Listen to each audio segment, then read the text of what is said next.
Gracias. Bien, pues pasamos al siguiente ponente, que sería el doctor Enrique Galindo. Por favor, si puede compartir su pantalla.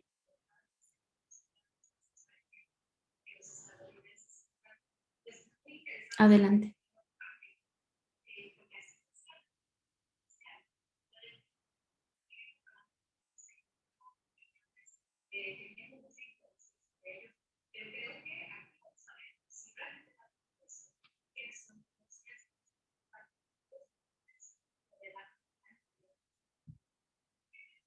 Podemos ver su presentación, pero no lo escuchamos. Ahí está. Ahí está. Buenos días a todos. Muchas gracias por estar aquí este día. Les quiero iniciar la presentación con la lista de todos los miembros de nuestro grupo en estos años tan complicados de pandemia y que hicieron realmente un esfuerzo extraordinario a lo largo de estos 2 años difíciles y complicados para el trabajo experimental y en general para muchas otras cosas. Así es que mi agradecimiento a todos ellos que iré mencionando, sobre todo a los que voy a presentar hoy su trabajo. Bueno, nuestro grupo, esta es una transparencia que pongo siempre en mis presentaciones. Desde hace varios años somos un grupo de ingeniería de bioprocesos. El staff está constituido por el doctor Leobardo Serrano, el doctor Carlos Peña y la doctora Celia Flores. Nuestros estudios empiezan en el matraz. Nos interesa caracterizar los matraces. Hoy vamos a ver algunos ejemplos de eso. Y sobre todo nos interesa escalar los procesos de fermentación de matraz a fermentador y nos interesa entender lo que sucede dentro de los fermentadores, tanto en los matraces como en los fermentadores agitados. A lo largo de los años hemos usado muchos modelos de estudio para nuestro trabajo. En otras ocasiones les he presentado los trabajos encaminados a producir aromas como de coco, de durazno, para la producción de lacasas, para algunos de los aspectos relacionados con Bacillus, principalmente a través de nuestro biofungicida Fungifree AB. También trabajamos con microalgas y trabajamos con biopolímeros. Durante muchos años trabajamos con goma xantana y lo que les voy a presentar hoy en día es lo que hemos hecho en los últimos 2 años, principalmente relacionados con la producción de alginatos, THB y ácido poliglutámico. La producción primaria y nuestros principales logros de este bienio. En estos 2 años publicamos 18 artículos, logramos una patente, graduamos a 10 estudiantes, 2 de doctorado, 4 de maestría y 4 de licenciatura, la mayor parte de ellos graduados en línea debido a la pandemia. Y en lo que se refiere al biofungicida Fungifree AB, desde hace 8 años estamos pagando regalías por las ventas de Fungifree al IBT y este año el gobierno del estado de Morelos nos otorgó la distinción Orgullo Morelos y tuvimos cerca de 40 acciones de divulgación. Tenemos muchos colaboradores en los diferentes proyectos que hemos tenido a lo largo del tiempo y lo que quiero mostrarles y agradecer principalmente al grupo de biopolímeros que voy a platicar el día de hoy. Colaboramos con el grupo de la doctora Guadalupe Spin, con el doctor Jochen Buchs en Alemania, el profesor Álvaro Díaz en la Universidad de Chile, con la empresa Biopolimex, con el doctor José Rojas en el CIATEC y con Angélica Meneses en la UAM. Lo que les voy a presentar el día de hoy se refiere a los biopolímeros y con los que estos son nuestros colaboradores. Debo mencionar que durante 2020 y hasta marzo de 2021 fui secretario de vinculación del instituto y también quiero presentarles brevemente algunos de los logros de la Secretaría de Vinculación en este año, 3 meses que fui secretario de vinculación. Debo decir en primer lugar que este bienio fue un bienio muy triste para nosotros en la Secretaría de Vinculación ya que se nos adelantaron en el camino Sergio Trujillo y Mayra Gómez, colaboradores entusiastas de la Secretaría de Vinculación y a los que quiero dedicar la presentación del día de hoy. En la Secretaría colaboraron hasta marzo de 2020 varios de nuestros colaboradores. Georgina Ponce como editora ejecutiva de la revista hasta principios del 2020 y a partir del 2020 Jaime Padilla como editor ejecutivo y Martín Patiño y Mario Trejo que participan en todos los aspectos de propiedad intelectual y transferencia de tecnología. Realizamos en conjunto con cerca de 37 ponentes la semana de pantallas abiertas a principios del 2021, que se transmitieron 37 horas y se lograron 13,262 visitantes. También en 2020, gracias al apoyo de Martín y de Mario principalmente, logramos 4 patentes concedidas, 4 solicitudes de patente y 14 convenios firmados. En este bienio se publicaron 8 números de la revista Biotecnología en Movimiento, que como pueden ver aquí, tuvo cerca de 110,000 consultas. Está por salir en esta semana el número 27 de la revista. Bueno, y ahora voy a entrar en materia en lo que se refiere al tema de hoy. Voy a hablar sobre ingeniería de biopolímeros microbianos. Esta línea de investigación es liderada principalmente por Carlos Peña y también por Celia Flores. Carlos lidera la parte de producción de alginatos y de PHB y Celia colabora en la producción de ácido polilglutámico. En estos 2 años participaron Olge Salgado como postdoc, Sandra García, Joana Torres, Elsa Gómez y Nayela Pulido, quienes terminaron sus tesis de maestría, y Abraham Medina, que terminó su tesis de licenciatura. Debo decir que estos trabajos han sido realizados en colaboración con el grupo de la doctora Guadalupe Espino. Bueno, los biopolímeros microbianos abarcan una gran variedad de compuestos con diferentes funciones y sus propiedades son únicas y tienen aplicaciones en diversas áreas industriales y médicas. De lo que voy a hablarles hoy son de 3 de estos biopolímeros. Voy a dar solamente algunos ejemplos de los avances que tuvimos en estos 3 proyectos, en la producción de alginatos, en la producción de polihidroxialcanoatos y en la producción de ácido gamma polirglutámico.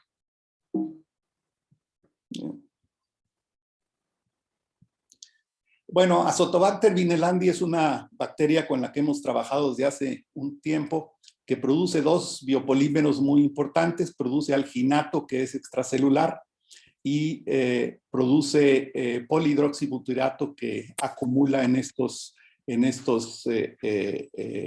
elementos, gránulos que se observan dentro de la bacteria y que llegan a constituir hasta el 90% del peso de la bacteria. La composición química de los alginatos son copolímeros del ácido manurónico y glurónico y son acetilados en los residuos manurónicos. Es un polímero complejo y tiene varias aplicaciones en medicina, puesto que gelifican con iones calcio y también son como agentes gelificantes y espesantes en la industria farmacéutica y en la industria de alimentos. Algo que nos hemos interesado en estudiar principalmente es cómo influyen las propiedades, los parámetros tanto de concentración, de peso molecular, de grado de acetilación y del grado manurónico-glurónico en uno de los principales características de calidad de estos polímeros, que es su viscosidad y también su capacidad gelificante.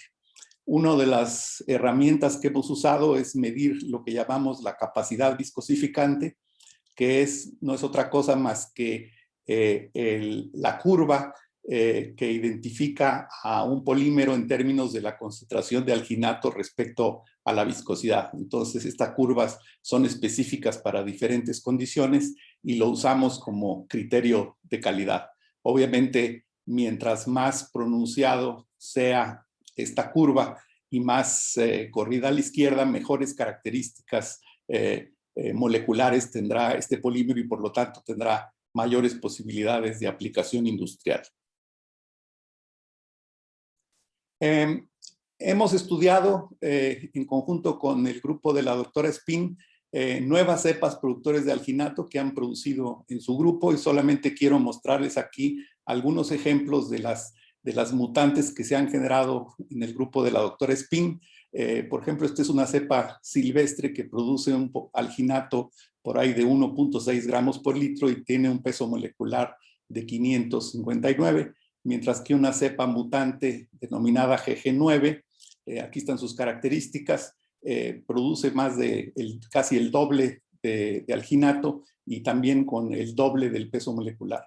Otra cepa interesante fue una cepa, la cepa OP1, que como ven, si se complementa a la cepa OP que no produce alginato, puede llegar a producir concentraciones importantes de este polímero. Entonces, vamos a estar hablando de la caracterización de estas cepas mutantes en términos de los procesos de fermentación.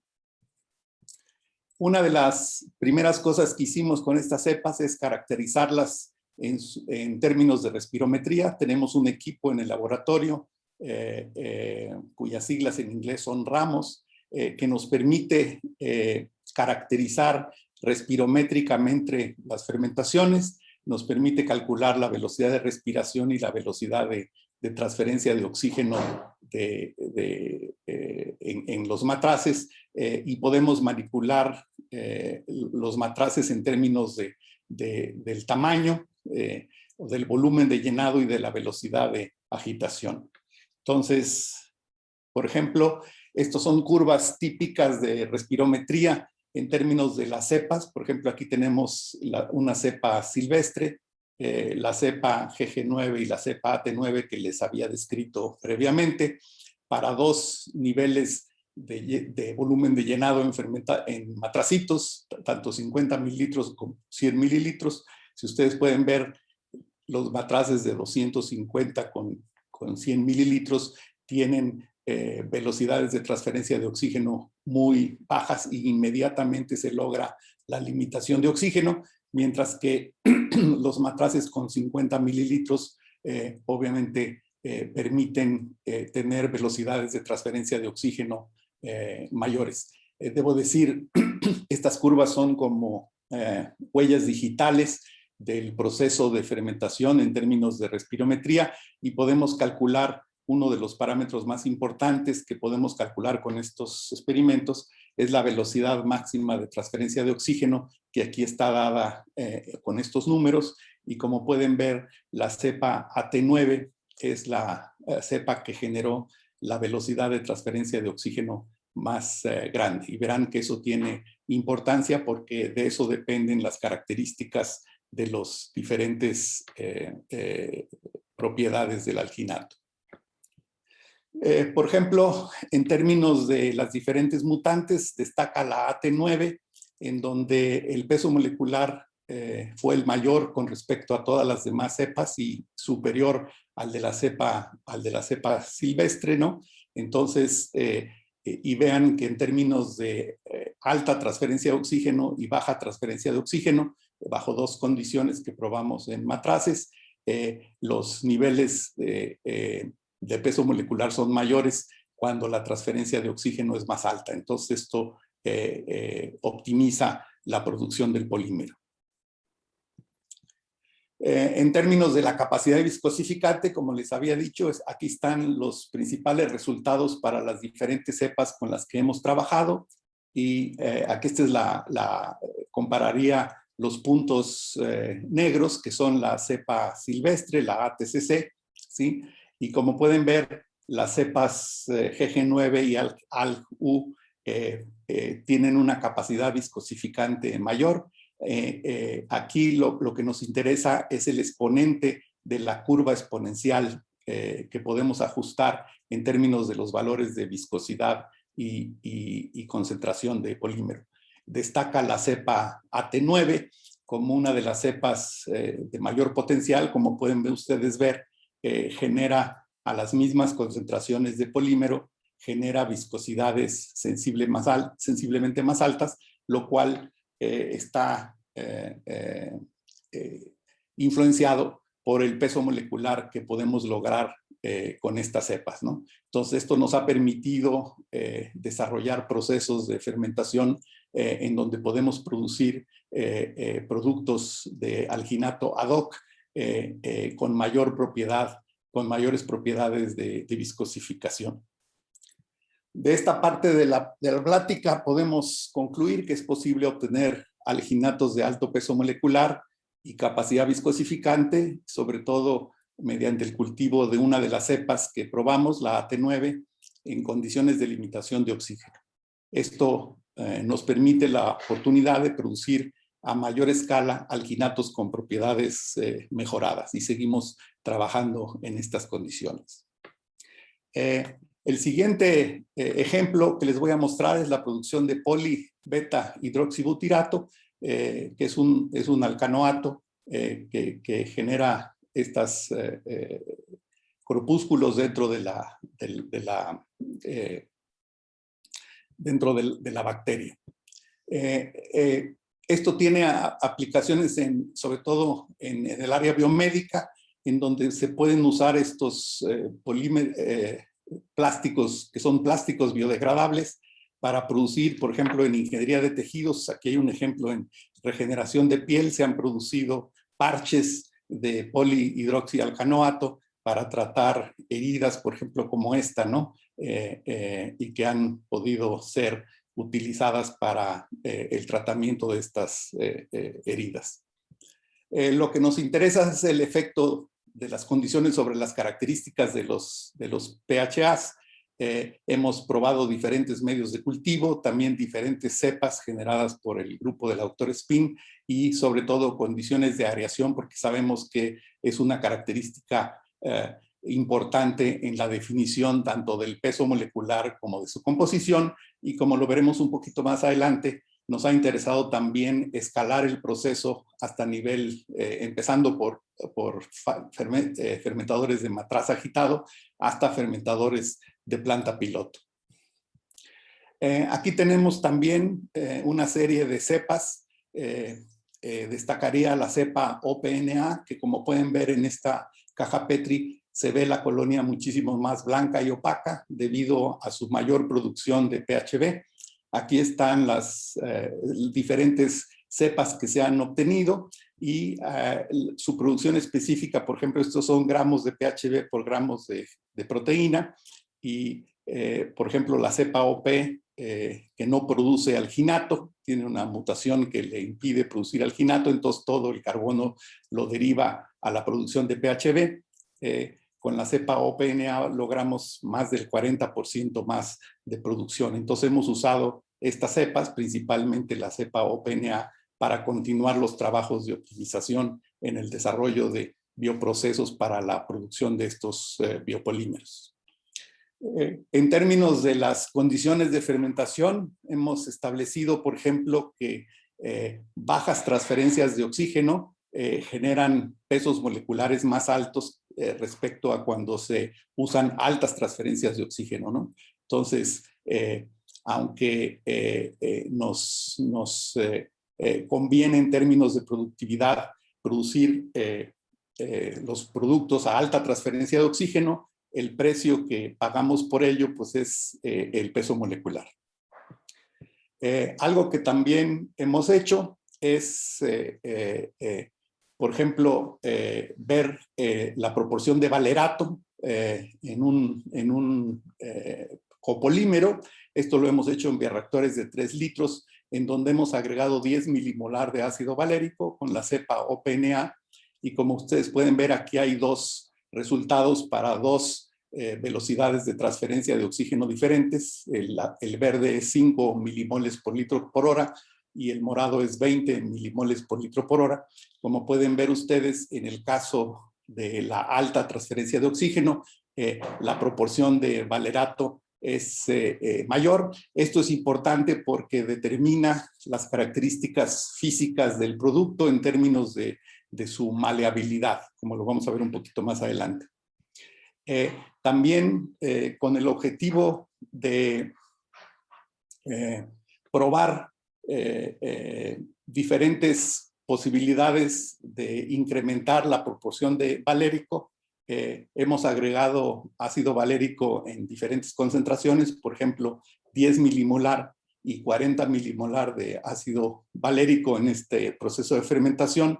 Con 10 milimolar logramos una proporción de valerato en el sistema, por ejemplo, de 8.3%, mientras que si incrementamos la concentración de valerato, de valérico, la proporción puede llegar hasta el 20%. Debo decir que proporciones arriba del 20% son muy deseables para las características físicas que tiene en términos los productos que se obtienen son menos quebradizos y más flexibles y por lo tanto más fáciles de manipular para diferentes aplicaciones. Desarrollamos un proceso para la producción de polihidroxibutirato. Empezamos con la escala laboratorio, desde matraces hasta fermentadores de laboratorio. Luego pasamos a fermentadores de planta piloto, en donde se desarrollaron los cultivos. Y después se experimentaron 3 procesos de extracción, uno usando hipoclorito y cloroformo, otro usando alcohol y acetona y otro usando secado por aspersión y lavados con SDS. Aquí muestro uno de los métodos. Una vez que se obtuvieron los polímeros, se hicieron fibras que finalmente fueron impresas en 3D en un parche que sería el producto final, ¿no? Entonces nosotros estamos actualmente, ya tenemos un proceso desarrollado a nivel piloto que nos permite llegar hasta el producto final. ¿Cómo se ha hecho esto? Por ejemplo, aquí tenemos ejemplos de los polímeros obtenidos con los 3 métodos de recuperación diferentes, ¿no? Cuando usamos hipoclorito y cloroformo, cuando usamos etanol y acetona, y cuando usamos secado por aspersión y lavados con SDS, ¿no? En general, estos últimos 2 han resultado los más convenientes para el electrohilado, o sea, usamos un equipo de extrusión con uno de los colaboradores que tiene Carlos Peña, en donde se generan estos hilos, estos filamentos de PHB. Estos filamentos de PHB se alimentan a una impresora 3D que genera diferentes soportes impresos, por ejemplo, un soporte con más porosidad y otro soporte con menos porosidad, como el que se muestra en esta transparencia. Resultados preliminares que hemos hecho con la biocompatibilidad con células epiteliales HCAT en estos andamios de PHB. Por ejemplo, aquí hay 3 de los andamios que se generaron, uno que se denomina electrohilado, que es una malla de hilos muy fina, y vemos cómo estas células epiteliales se adhieren a las fibras y se mantienen viables. Hicimos una impresión de 3D en una andamio sin poros, en donde también vimos que las células epiteliales se adhieren y permanecen viables en este sistema.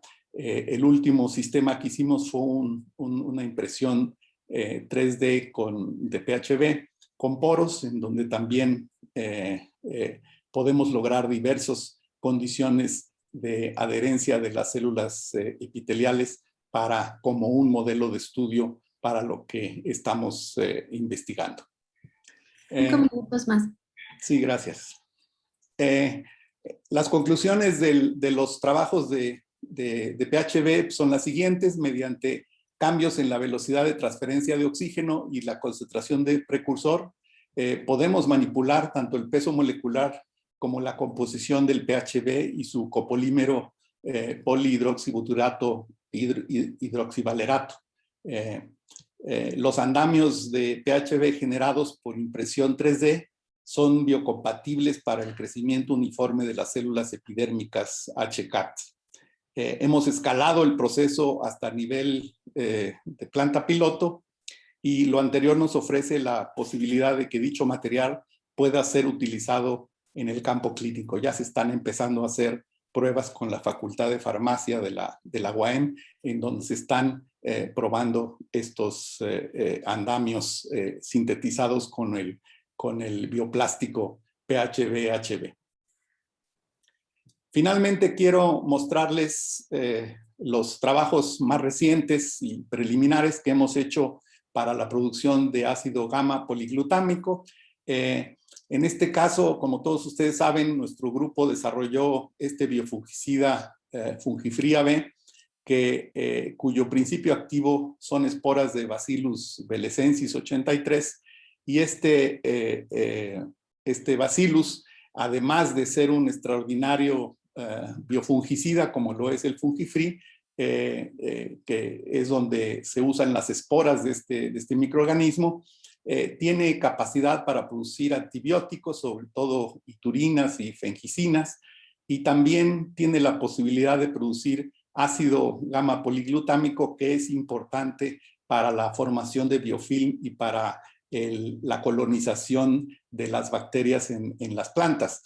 Entonces, utilizamos a la bacteria Bacillus belesensis en su capacidad no para formar esporas, sino para producir biofilm a través del ácido poliglutámico, y les voy a presentar algunos resultados preliminares con lo que es un proyecto que está iniciando para la producción de este biopolímero.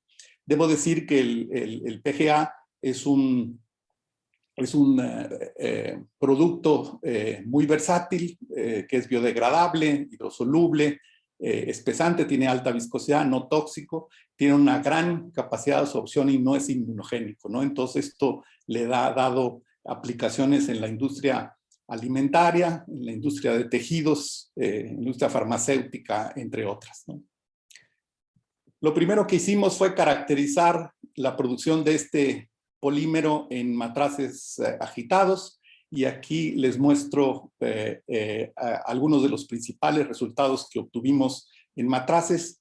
Lo que les muestro aquí es la evolución de la concentración de PGA en dos sistemas de fermentación, en donde usamos fermentadores de 100 mililitros con 50 mililitros de medio y con 15 mililitros de medio, y como lo habíamos registrado con el equipo respirométrico, obviamente cuando usamos menos volumen, la velocidad de transferencia de oxígeno es más alta, y logramos también títulos de la bacteria más alta y también títulos de la bacteria por ahí de 2 gramos por litro, ¿no? Entonces, obviamente debemos trabajar el proceso a altas velocidades de transferencia de oxígeno. Aquí es un ejemplo del rendimiento, en donde hemos pasado en función de la velocidad de transferencia de oxígeno para diferentes valores.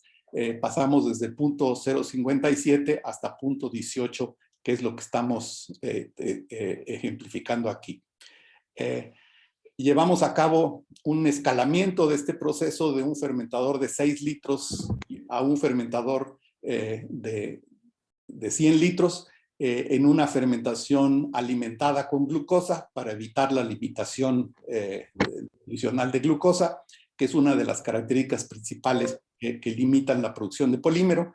Y como podemos ver, logramos reproducir las condiciones de viscosidad tanto en el fermentador de 3 litros como el de 100 litros, y sobre todo logramos obtener una concentración de polímero cercana a los 8 gramos por litro de fermentación, y con un peso molecular prácticamente promedio de 2 megadaltons. Entonces, hemos logrado ya producir 8 gramos por litro de este polímero con un peso molecular aceptable, y hemos logrado escalar el proceso de 3 litros a 100 litros. Las conclusiones de esta parte del proyecto es que hemos desarrollado un proceso para la producción de PGA que todavía es mejorable. Hemos incrementado significativamente la concentración del polímero. Pasamos de 2 gramos por litro en matraces a 8 gramos por litro en fermentadores de 100 litros. Hemos escalado el proceso de matraz a reactor, y todo lo hemos hecho en base a la manipulación de las condiciones de fermentación. Seguimos trabajando en este proyecto, en donde obviamente nuestro objetivo es incrementar aún más la concentración del polímero y los rendimientos para hacerlo un proceso económicamente atractivo. Como conclusiones generales del proceso, pues diría que mediante el uso de estrategias de biología molecular y de bioingeniería es posible mejorar los rendimientos y características de los polímeros bacterianos, y de esta manera podemos disponer de productos y procesos más competitivos en el campo de los biopolímeros microbianos. Y con eso termino. Muchas gracias. Gracias, doctor. Pues si alguien tiene alguna pregunta, por favor que levante su mano.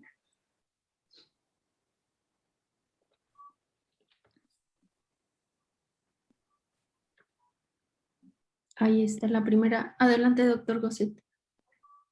Sí, muchas gracias, Enrique. Muy interesante.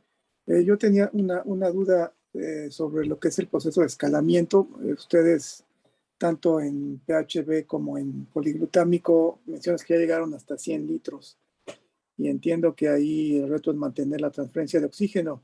Mi pregunta es, ¿hasta qué escala ustedes estiman que se tendría que llevar esto ya para aplicaciones comerciales? Y si en ese caso ya en escalas mucho mayores, si sería un problema mantener la transferencia de oxígeno. Mira, lo hemos hecho para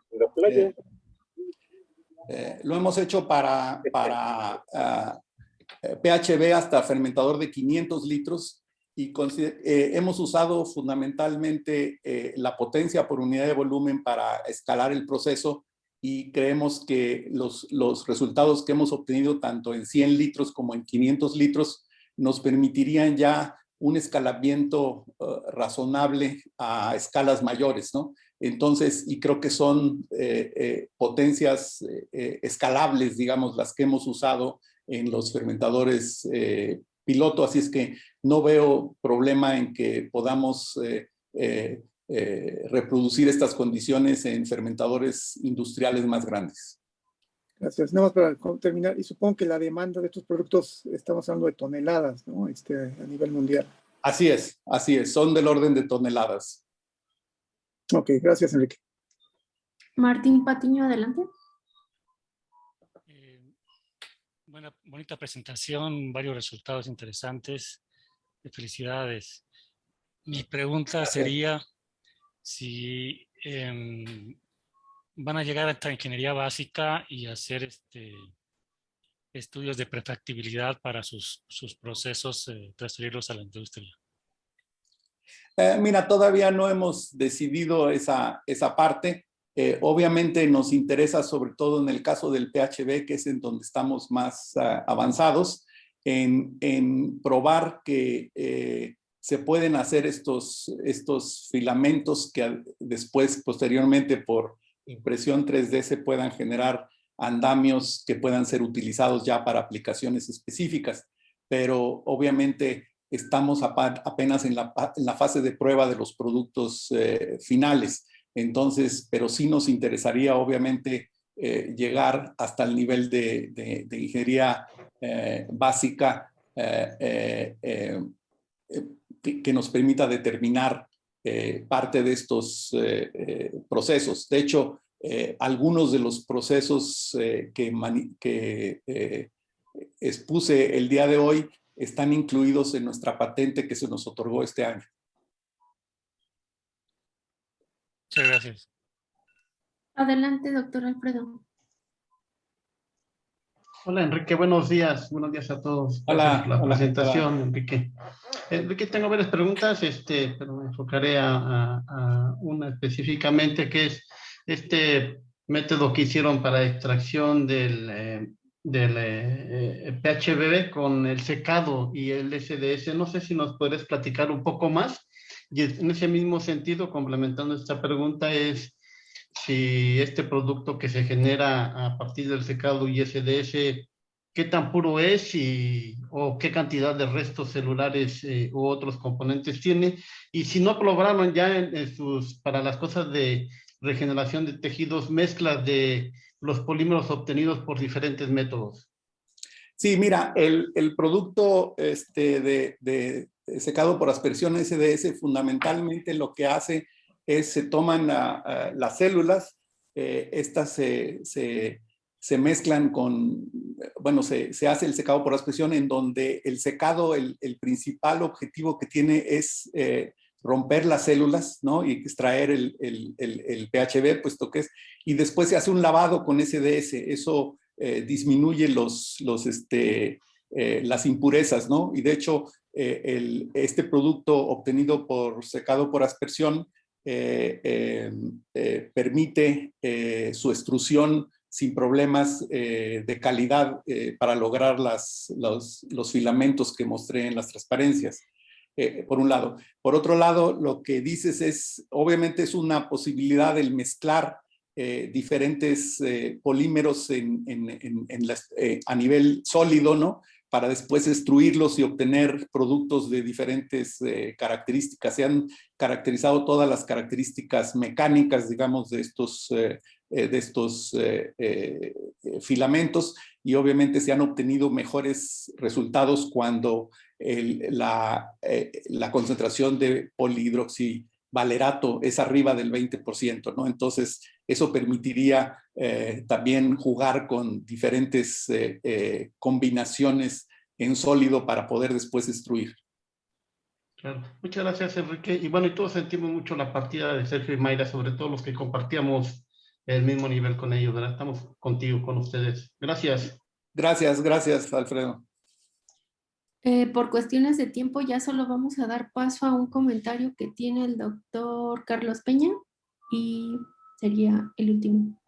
Gracias, Celina. Buenos días y gracias, Enrique, por la presentación. Simplemente complementar esto que preguntaba ya Memo sobre estos retos que tenemos con las cepas, ¿no? Sobre todo en la parte de producción de alcanoatos. Una gran ventaja que tenemos y que pues, nos encontramos precisamente con estas cepas modificadas es que sus tasas de consumo de oxígeno son significativamente más bajas que la mayoría de las cepas silvestres de Azotobacter. Y eso facilita mucho todos estos procesos de escalado, ¿no? Que vamos realizando. Ahora estamos en 500 litros, que es el volumen que mencionaba ya Enrique, pero esto yo creo que sin problema podemos llevarlo a cientos o miles de litros. Son procesos obviamente que utilizan a nivel ya comercial, el producto ya es un producto comercial, fermentadores del orden de 100,000 o 120,000 litros, ¿no? Y entonces evidentemente las necesidades de oxígeno y por tanto de potencia que vamos a tener en esos reactores, pues no es cosa menor, pero afortunadamente, dadas estas condiciones de menos consumo, pues nos facilitaría el proceso. Ese sería el comentario. Gracias. Gracias. Le pediría al doctor Agustín si puede formular su pregunta o comentario en el chat y al doctor Galindo si ahí se la podría responder.